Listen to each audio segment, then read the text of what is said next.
Good afternoon, ladies and gentlemen. Welcome to the White House. Thanks for being here. It's time for your daily briefing.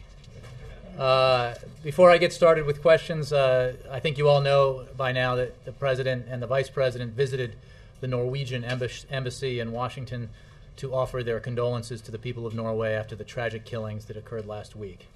The President and Vice President will sign a condolence book before returning to the White House. The First Lady and Dr. Biden asked the President and Vice President to deliver their own handwritten condolence letters to the embassy.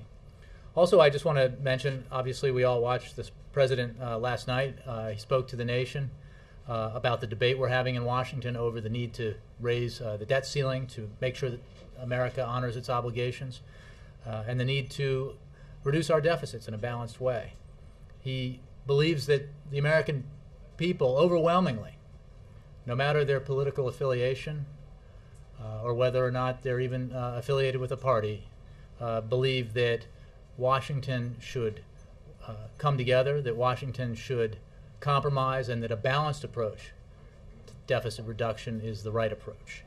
He called on Americans who feel that way to make their feelings known to Congress. And while there's nothing scientific about it, there's certainly anecdotal evidence that many Americans are doing just that. So we welcome that, obviously. And with that, I will take your questions. Mr. Feller. Thanks, Jay. Can you be as specific as you can about whether August 2nd is in fact a drop-dead deadline for default, or whether there's some wiggle room the government has to carry functions forward in the coming days? Ben, that's a good question. As you know,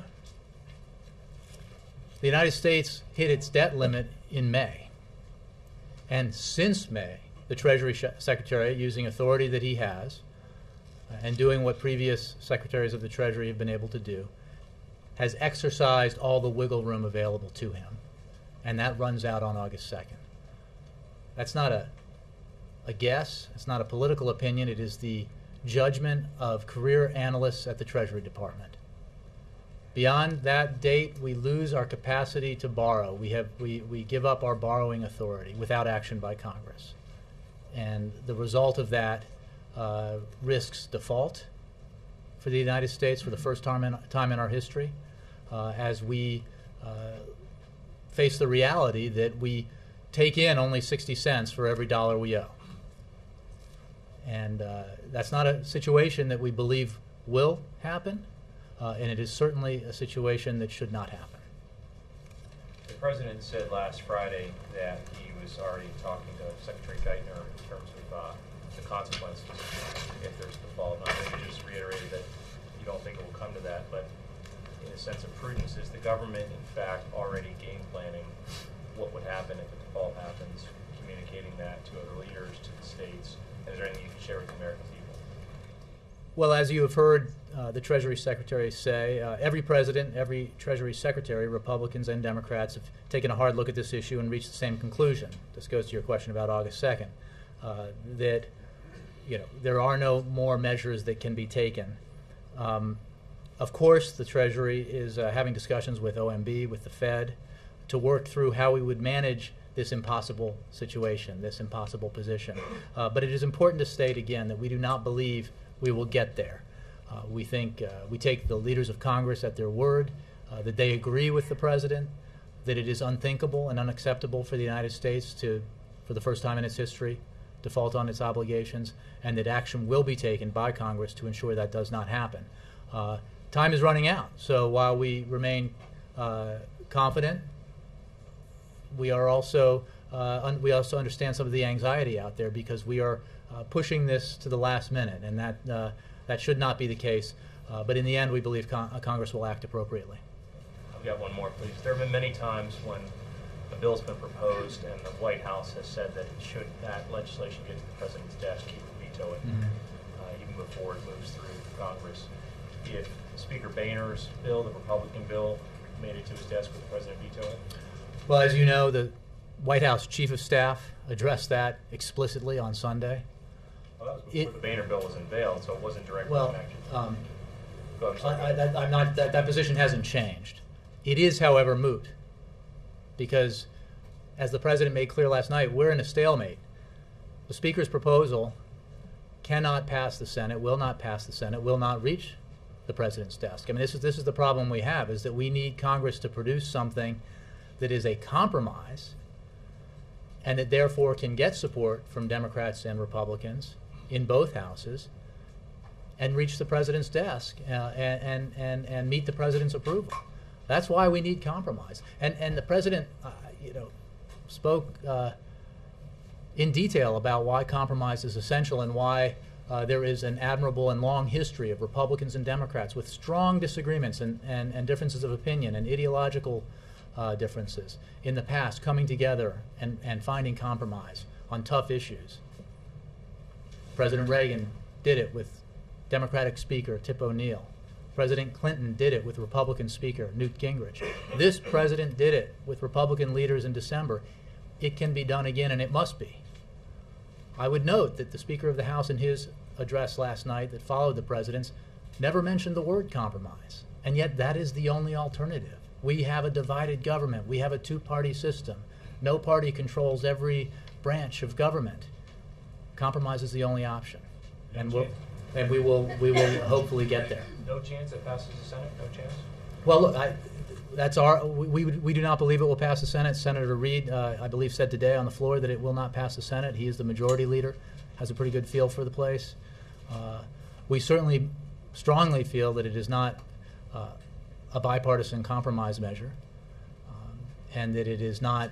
It is in many ways a backdoor way to get cut cap and balance or the Ryan budget, things that they couldn't get through the front door and make law because the American people don't support it, in through the back door, and that's just not acceptable. Now is the time to compromise. It's for Democrats to give, for Republicans to give, to reach a solution that's not ideal for anyone except for the country. Not ideal for a political party, but the right thing for the country.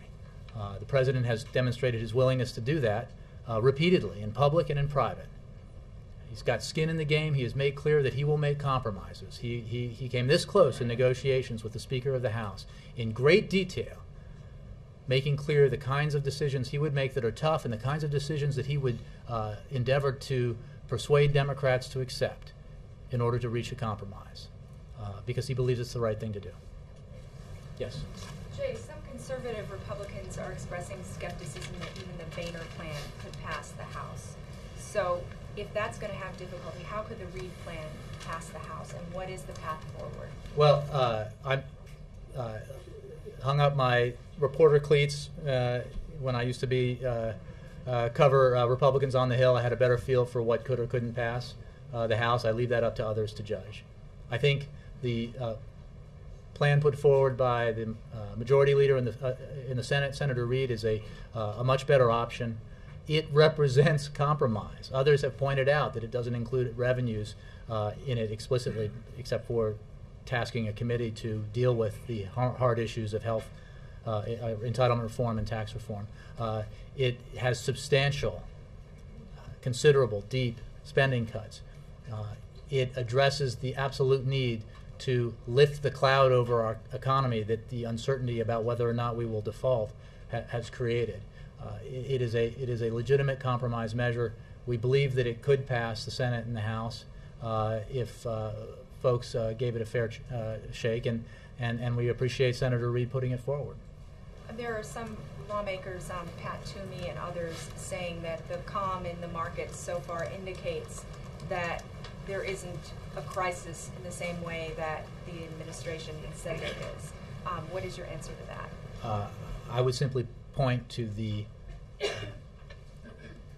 abundance of experts, non-political experts, who have made clear that the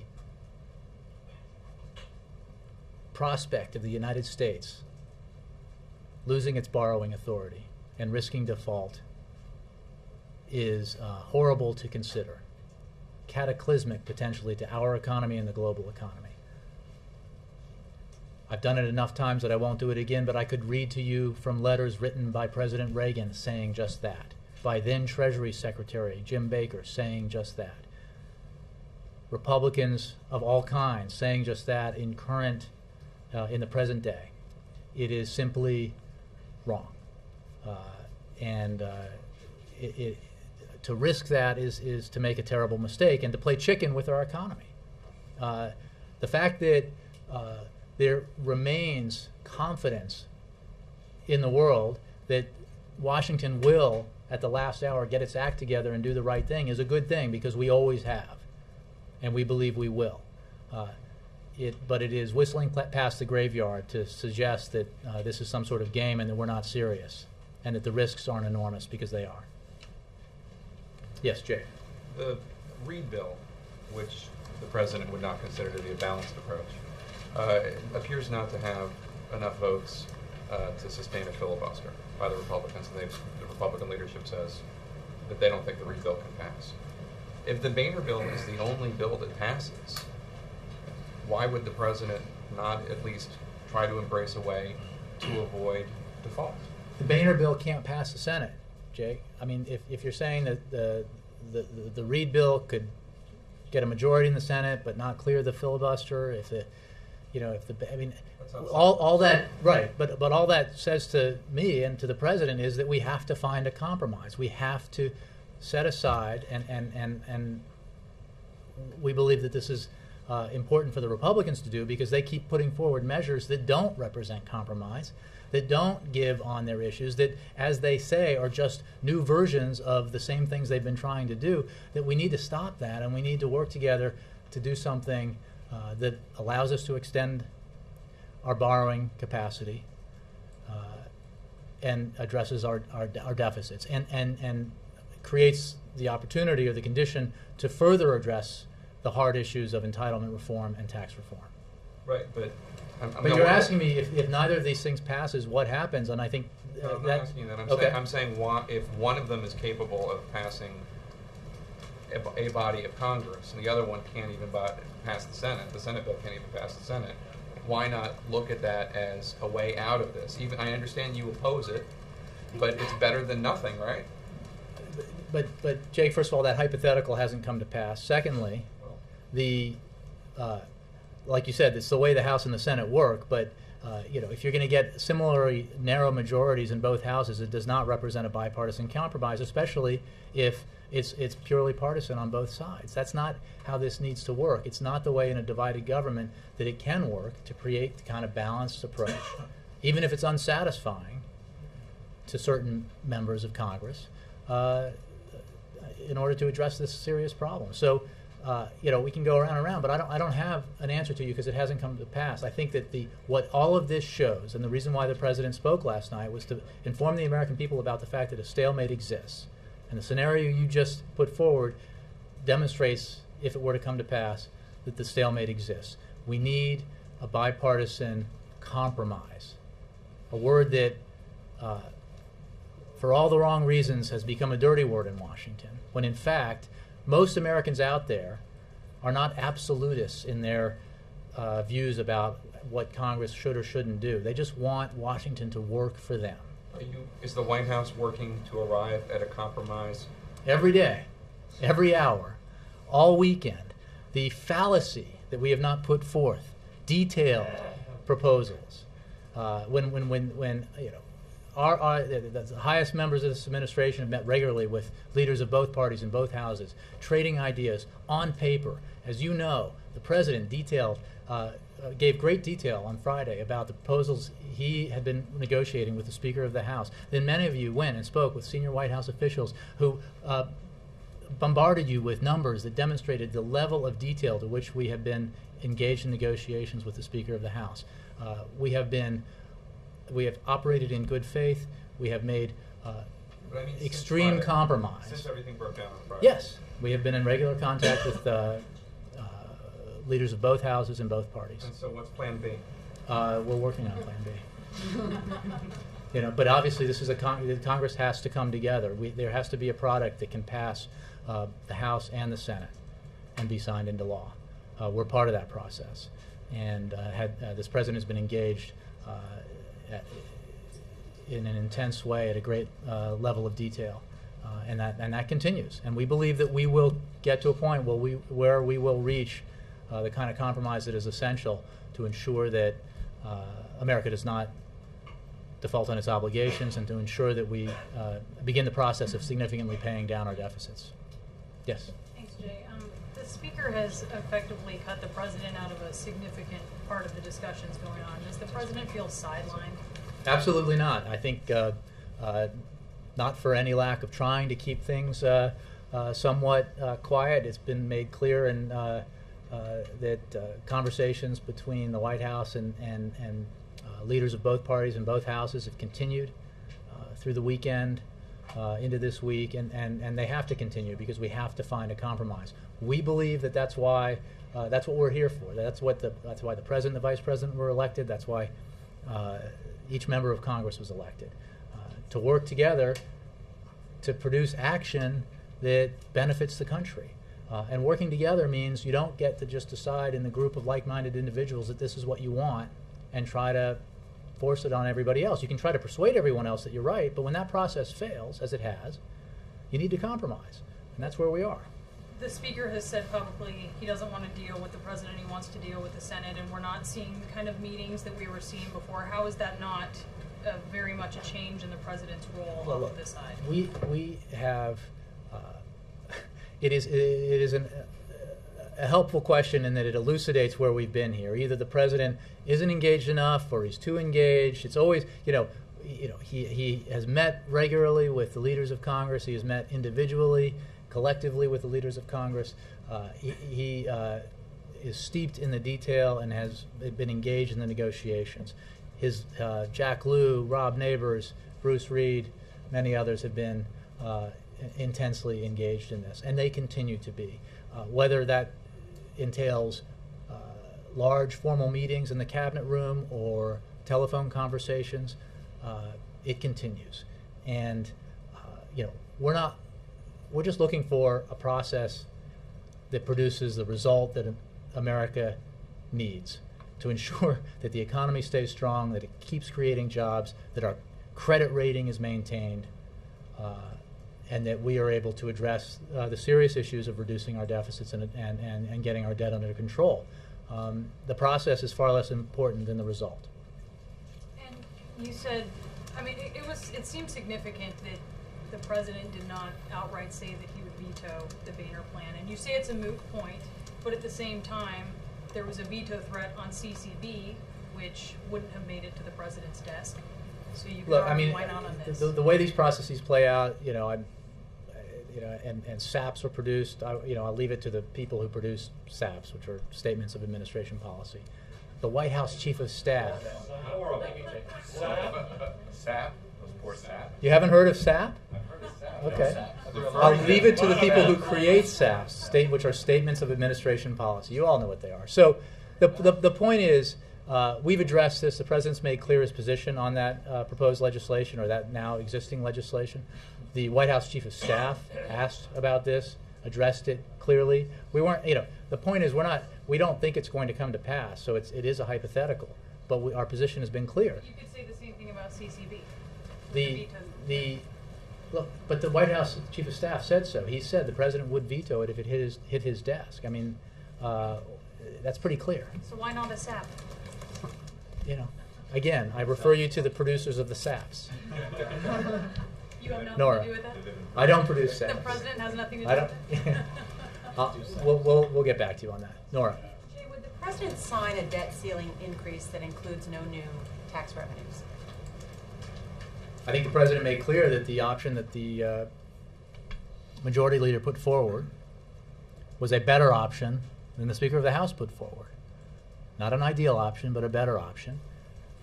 It does contain within it the mechanism by which a committee would grapple with the tough issues of entitlement reform and tax reform.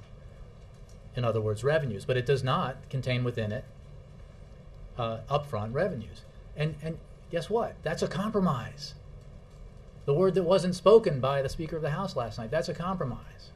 We understand that we're not going to be able to get the exact bill through Congress that we want.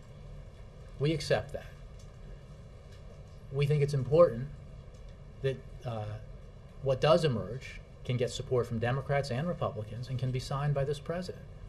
And then after that's done, we go back to the grindstone and we keep working on those tough issues that this president has shown himself willing to address on entitlement reform and tax reform, because those remain important. And the president appeared in the briefing room on Friday and talked about being left at the altar twice, and there was a lot of discussion about moving the goalposts. Then on Saturday, the president spoke with Speaker Boehner and offered a new proposal again where he would be willing to take out the $400 billion and maybe just at $800 billion in revenue. Why did he do that? Well, I think the president made clear, and I made clear, and others made clear that the idea that we had moved the goalposts, that we had suddenly put forward a proposal that blew up the negotiations was simply wrong. Negotiations engage in, okay, you need a little of this, I need a little of that. Here's how this works. We're making all these commitments for significant savings out of entitlement reform. In order to do that, I propose that we need this much more in revenue. The last time the president and the speaker spoke, he said, if you can't do that, let's talk about it. Let's figure out a way to get to yes. And the speaker walked away for the second time. I'm not going to address the specifics of conversations that the two men had or that others had, but I think it's absolutely the case that we believe there is room to find an agreement in the negotiations that the Speaker of the House and the President were engaged in, and that we didn't make ultimatums or final offers, and the $400 billion in revenue that you refer to is certainly something we can discuss. And if the answer is, well, that was my position, but it's not my position today, so if you give me that, I no longer say yes, then that raises doubts about your commitment to actually finding a solution that's a compromise. We are willing to compromise. We believe that there is a balanced approach that could clear both houses. Probably not a single member would say it was his or her ideal solution, but it could get a majority in the House, a filibuster-proof majority in the Senate.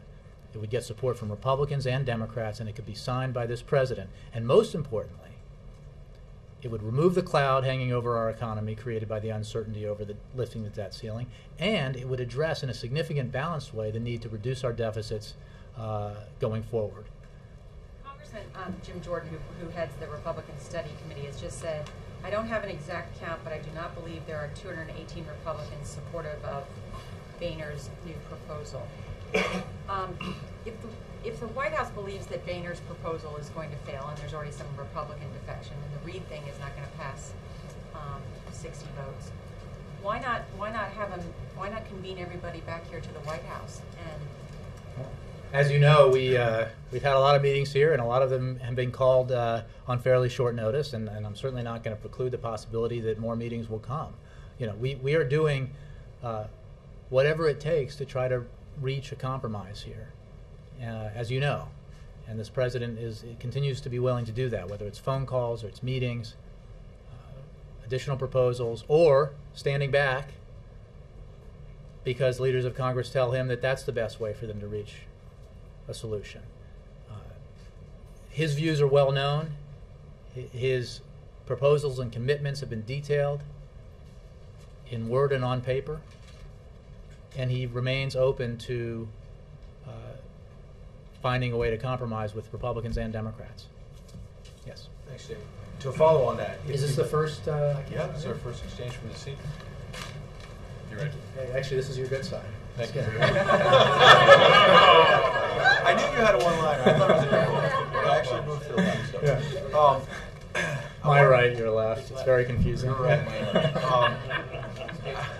I wanted to follow on Nora because if you basically have this Boehner plan that you say can't get through the Senate, and you've got a Reid plan that the Republicans don't think can get through the Senate or the House, and you're saying we want to compromise, what was the point of giving a primetime address to the nation without an Obama plan and say neither of these other plans can work? I understand the idea that there is not an Obama plan is There's point not number one. There's not one on paper. Is point number one on the talking points issued by the Republican Party. I get it. No, that's not a talking point. No, show us the plan. Well, it's not a talking point. That's unfair. We have said from the plan? first of all, the president put forward in detail his principles at George Washington University. Right. That's not Quite a lot of detail. The president stood before you. I can't remember if you were here Friday night. Some of you weren't because you cut out early, but a lot of you were. And he put forward in detail, with numbers, what he's willing to do.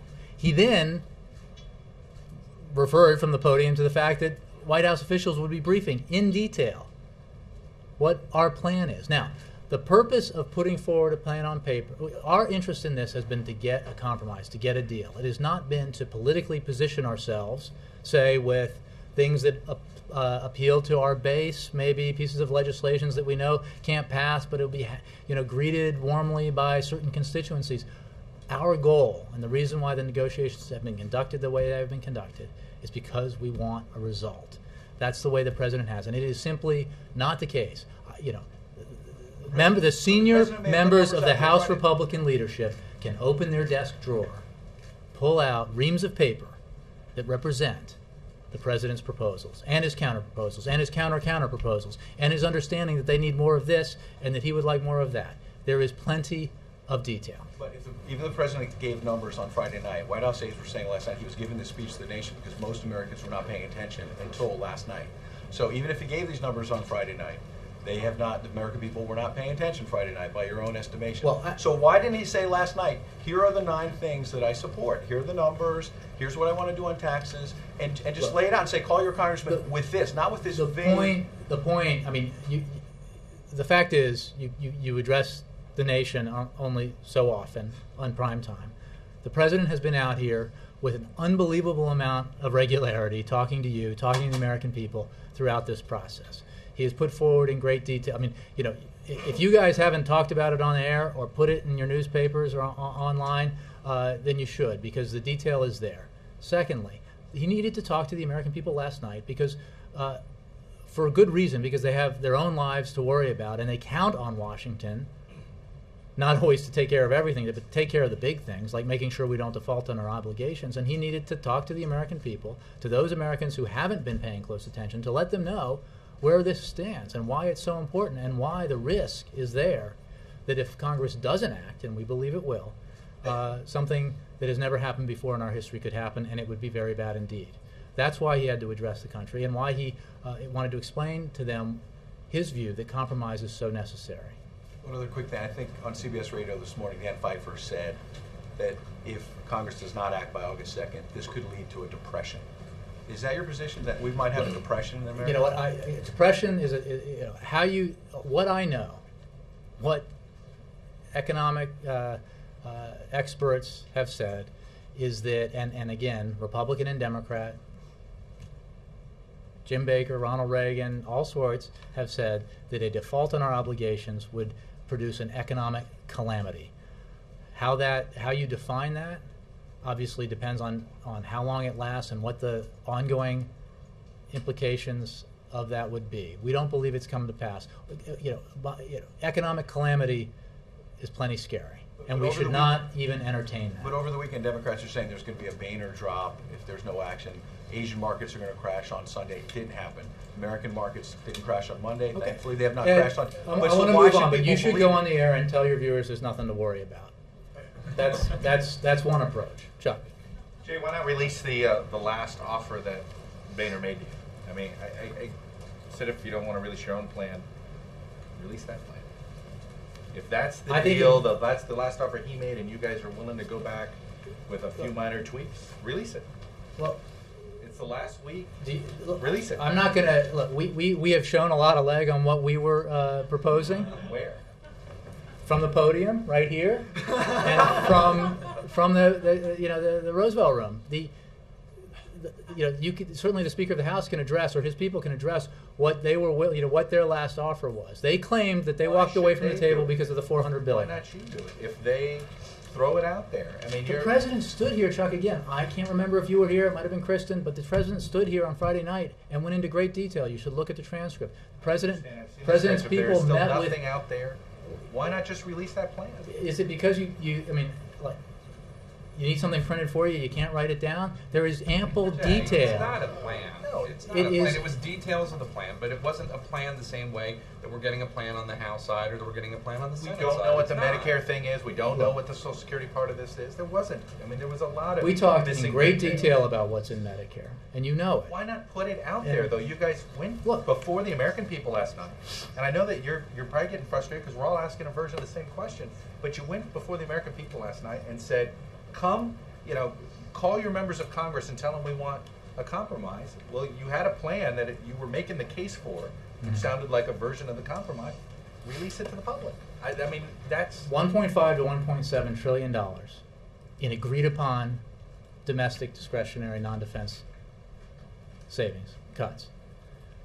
Other savings, and on the most important stuff, the tough stuff, the stuff that makes it very hard for Democrats to do it, but they'd be willing to do it. Important savings on entitlement reform. You know the issues. The president talked about it. Other people talked about it in terms of the kinds of reforms that would produce significant savings. Okay, significant savings in defense, $400 billion. Significant savings in defense spending. All right, significant savings in revenue through closing loopholes and tax reform that would produce by lowering rates and broadening the base that would produce significant savings. There are details. We can go through details, and what we put forward. Again, this is a fluid situation. The point is, as both parties have said, they were engaged in serious negotiations. We were close to an agreement. One party said they walked away because of an insistence on an extra $400 billion in revenue. We said we could easily talk about that and resolve that issue. And that's the kind of compromise. $800 million in new revenue That's into correct. the Treasury coming out of tax reform. Correct. And which parts of, and was entitlement reform going to be cuts up front and then a condition? Well, you know how things that have been talked about in terms of the reforms that would obviously be in entitlements be phased over a certain period of time. Nobody's talked about upfront tax revenues, for example. The president himself said nothing before 2013, and how these things would play out.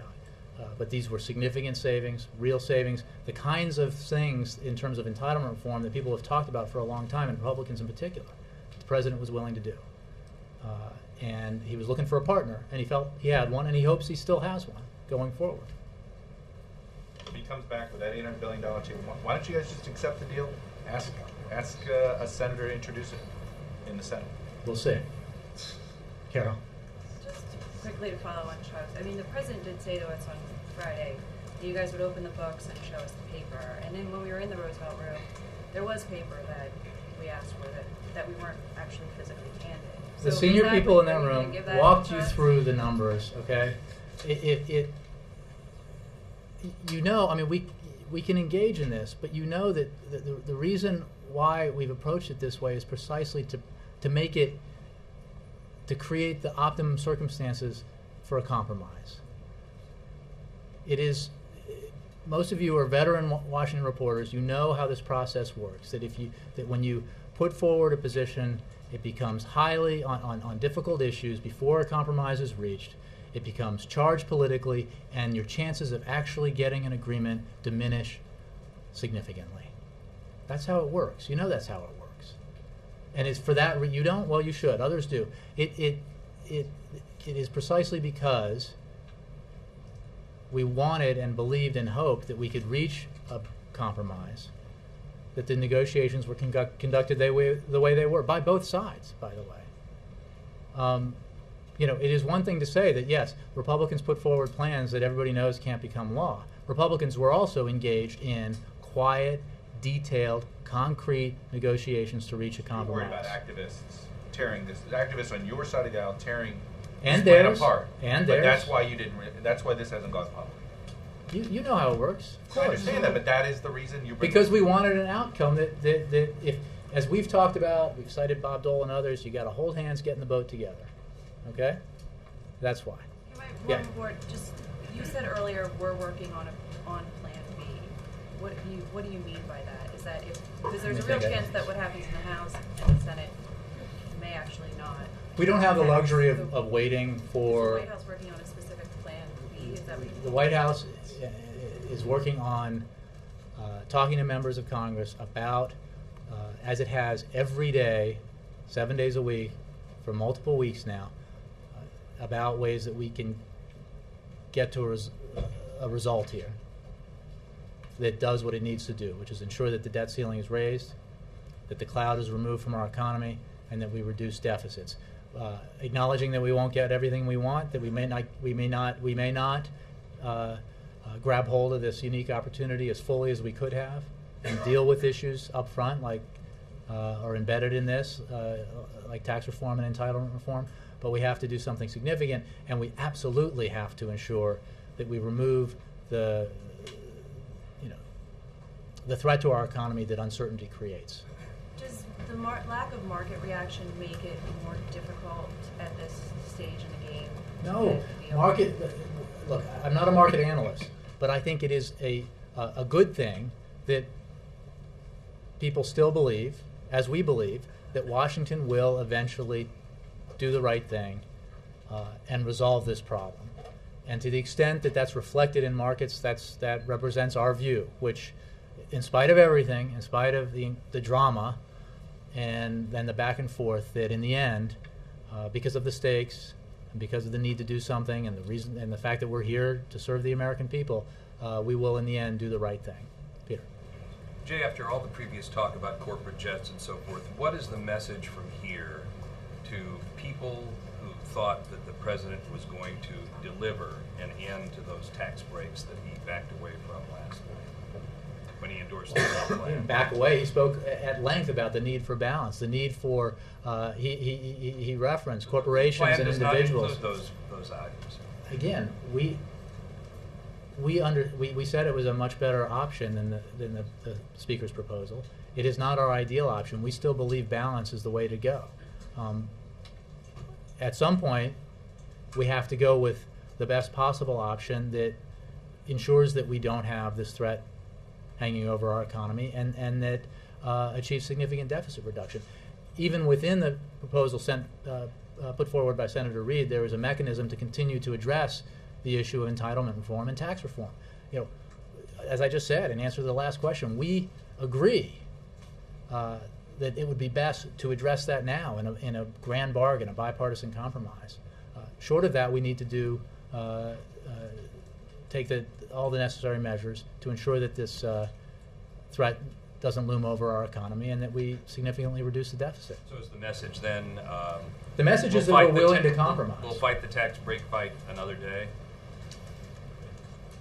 We will deal with entitlement reform and tax reform in the future as soon as possible, if that is the way that this comes out, as long as these other issues are dealt with. Yeah. Just to be clear, would the president veto any shorter term extension than what he's requested? Since we're talking about compromise, is that something he's willing to compromise at all? I think the president has been clear. I've sort of addressed this a couple of times already. The president has been clear about where he stands on a short-term compromise. It is, or a short-term extension of the debt ceiling. Any kind of bill that requires that we go through this in 5 or 6 or 8 months again. I mean, it is. Does anybody believe that this would be easier in 6 months? When, according to the plans that put forward, there would be an attempt to basically install the Ryan budget or the cut, cap, and balance into law again. Does anybody think that would be easier? I don't think so. The president's been clear about why he opposes a short-term extension of the debt ceiling. So it was really, that's all I can say on that. And following on Carol's question, is there any concern that it could take a downgrade in the U.S. debt's credit rating, from these credit rating agencies to actually force a deal among some House Republicans? No, we believe that the leaders are fully aware of the risks and the potential consequences, and why we take comfort in the fact that everyone, to a person, says that we have to take action. Yeah. The president has said his lawyers are not convinced that the constitutional option is a winning argument. Is that the same as saying that it is totally off the table? It doesn't. It's not available. The Constitution makes clear that Congress has the authority, not the president, to borrow money, and only Congress can increase the statutory debt ceiling. That's just a reality. You can have an esoteric discussion about constitutional law and what could or could not or should not be changes that may. But that we don't have the luxury of the time. So The law is as it is. That's how we view it, and that's why we have to reach a compromise. I know you expect a deal and expect a compromise, but if there is none, the president will not do this, period. Look, we've been very clear. The Treasury Secretary has been very clear. It is not. There are no easy ways out here. There are no tricks. There's no citing of the Constitution that suddenly allows us to borrow money when our borrowing authority has run out. There'll be a Treasury auction on August 4th. That you can suddenly claim that you have the authority to borrow on behalf of the United States of America. I don't think the buyers of Treasury securities are going to accept that necessarily. So we don't find that an argument that works, and we have to deal with the reality that we're facing, which is the need for a compromise to do the right thing before August 2nd. David. You continue to say that a default would cause economic calamity on August 2nd. There was a poll today in the Post talking about 52% of the public does not believe the president has done enough on jobs.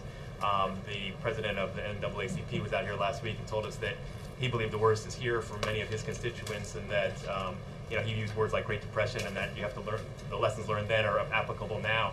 What do you say to those folks who believe they're already in this calamitous situation and that the president hasn't done enough?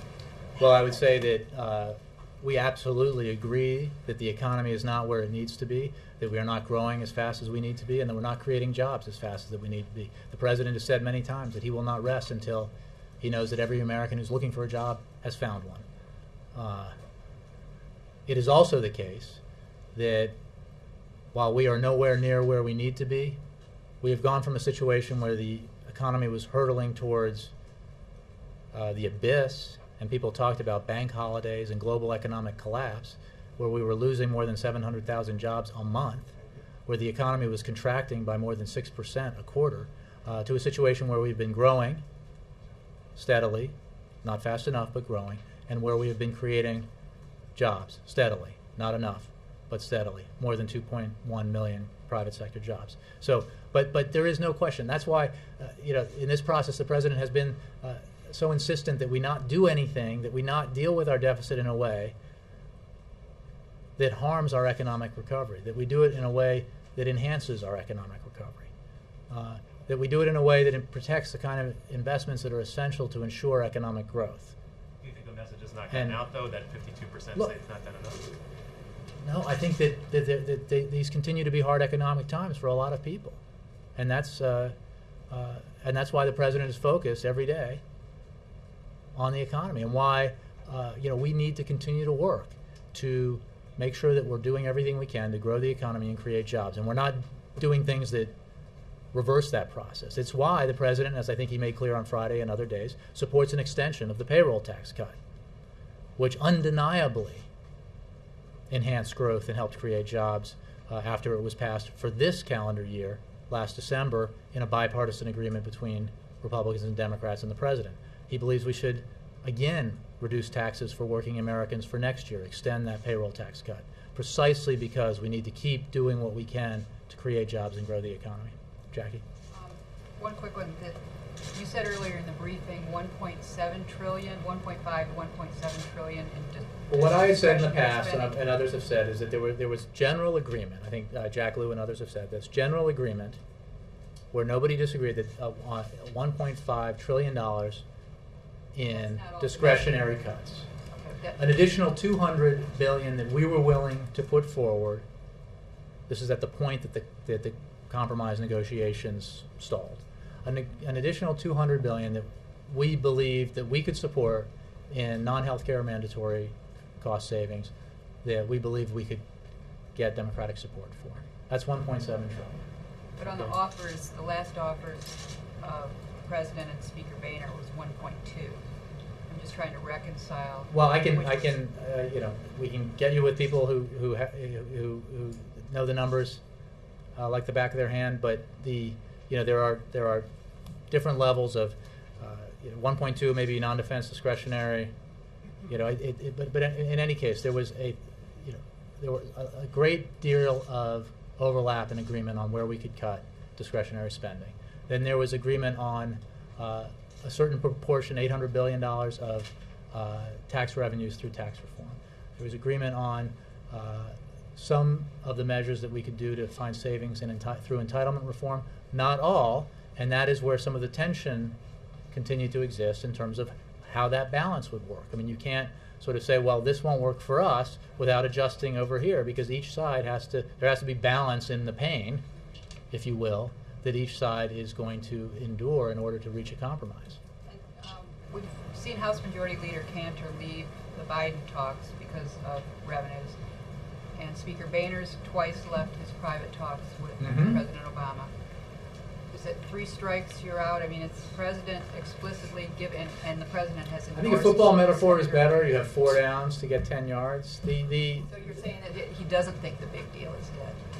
Look, I think that if all the scenarios, or one of the scenarios that was addressed or put forward as a possibility by folks in the front row comes to pass, that the bipartisan compromise is still on the table and is out there and could be taken up. We're ready to do that, and we would certainly like to see the Speaker and others be ready to do it as well. We think that there is, I mean, what we've said for so long now is that small is not any easier than big. So let's do big. Because as we've seen throughout this process, none of this is a slam dunk. None of it is, oh yeah, boy, we can all support that because that's easy. No, and the fact is, why not do something significant and big that requires sacrifice, political sacrifice by both parties, requires compromise, requires a willingness to take heat, and get outside your comfort zone and do it, you know, and go for something significant here, between $3 and $4 trillion of deficit reduction over 10 years. Just real quick on the speech last night, the president embraced, you know, or just had nice words to say about Speaker Boehner and their talks, even though those have been ended. Is that really helpful for Speaker Boehner in the conference to be getting sort of warm words from the president? And number 2, then Speaker Boehner's comments about the president were really pretty personal and critical. What can you say about the status of their relationship? I think the 2 men have gotten to know each other. They've spent a lot of time together, and they were able to set aside their differences and attempt to work towards a bipartisan compromise. I think that possibility remains. Like most folks in Washington, especially elected officials, I think everybody's able to endure negative things that might be said about them, and even positive things that might be said about them. I think the consequences of that are pretty minimal. The reality is that while it would be nice, voters didn't send everyone here just to like each other, but they did send them to work together. And the fact that we have differences, strongly held and principled differences among us, can continue to be true even as we reach compromise. And that, you know, that's the way we approach it. I think the president was being honest about how he feels his relationship is with the Speaker and how the negotiations went. But really it should be irrelevant, except for the fact that he and at the time the Speaker were trying to do something significant that required compromise and political risk. Yes, sorry. Can I ask about August 3rd? You've spoken before about what arrives then, Sophie's choice, I think is what you're calling it. Does the president have the power to make choices? We pay this bill, we don't pay the other bill? My understanding is that it is an executive branch process, but that's why I cited the Treasury Department and OMB. And I understand what the president was saying the other day is that he's talked about that with Geithner and the options that would be paid. Why not publish a list of what would get paid and what won't? Well, first of all, we don't believe it's going to happen. That process, however, I refer you to Treasury and OMB. As I understand it, those, you know, it would be irresponsible not to look at that, and I assume they're looking at it. I don't have anything to announce or publish for you. Again, we believe we'll get a compromise. Yeah, you don't think it would help get a compromise if the American people had in front of them a list of what wouldn't happen on the 3rd, and they would maybe even call more Capitol Hill offices? I think the reality is clear. The 80 million checks that have to be issued, the fact that we need to borrow in order to pay our bills, you know, we'll see how this process goes forward. Again, we just don't anticipate and certainly hope that that will not happen.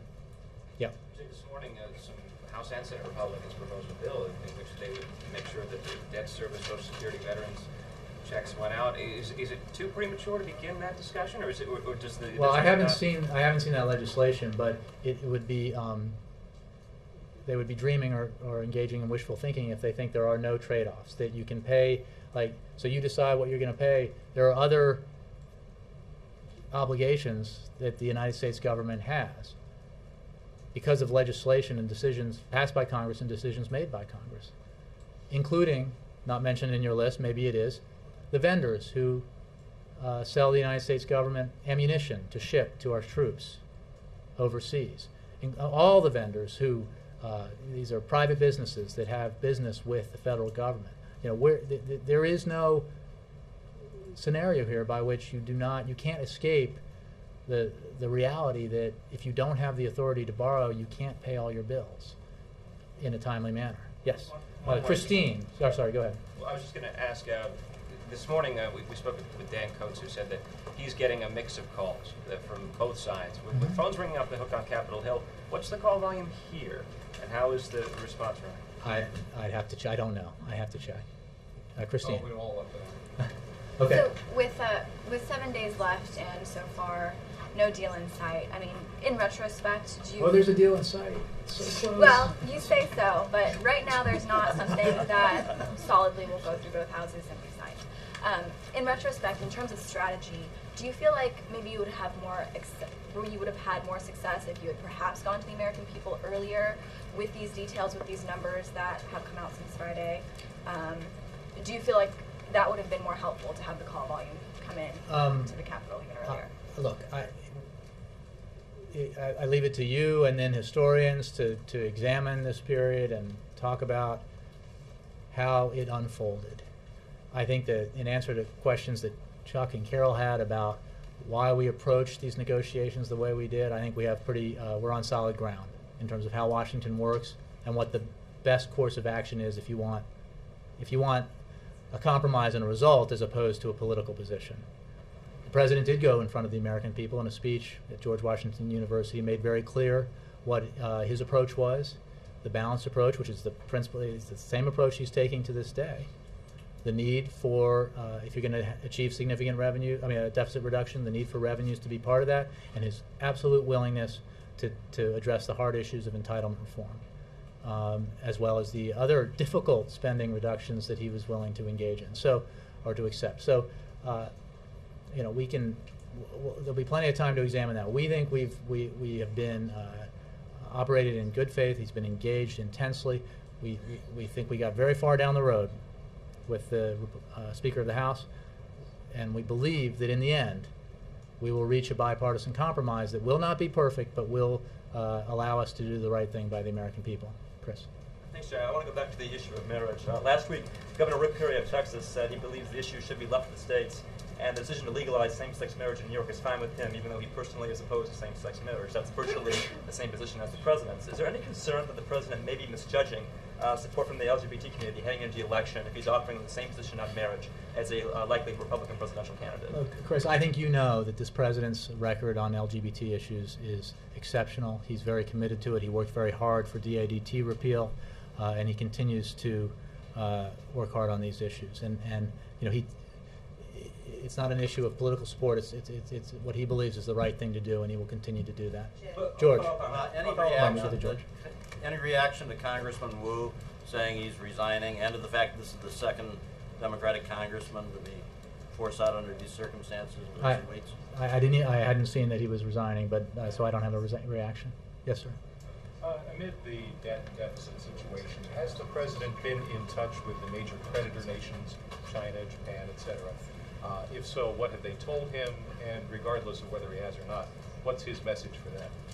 Well, not that I'm aware of, although I don't have any. I don't have any foreign leader calls to read out or additional ones. Our message is that in the end, we are confident that Congress will do the right thing, and the United States will not default on its obligations for the first time in its history. Connie, Thank and you. then April, and then I'll go. Yeah, Connie. The president has made reference to talk radio and to columnists. How much influence do you think talk radio and columnists have on this debate, or are they reflecting American opinion? I don't know how to measure it. I'm sure that everyone in this room has some influence on the debate because the American people get their information about what's happening here largely through you, through radio, the internet, television, print. So everybody performs a service here and has an obligation to report fully and fairly. April. Going back to Ken's question, how much of a concern does this administration have in this process about the other nations that we are borrowing from, particularly China? Because if they were to, at this point in time, and maybe even if things weren't worked out by August 2nd, if they would call their debts due, it would destabilize this country. Look, I think that there is a reason why, for so long, the United States has been considered the gold standard and the safest of safe havens for investment. We intend to ensure that that remains the case. I mean, that's really all I have to say about that. We need to take the action, and we will, to ensure that that remains the case. Thanks very much. But wait a minute, Jake, the president has not called any of these nations to say... I don't have any foreign leader calls to read out.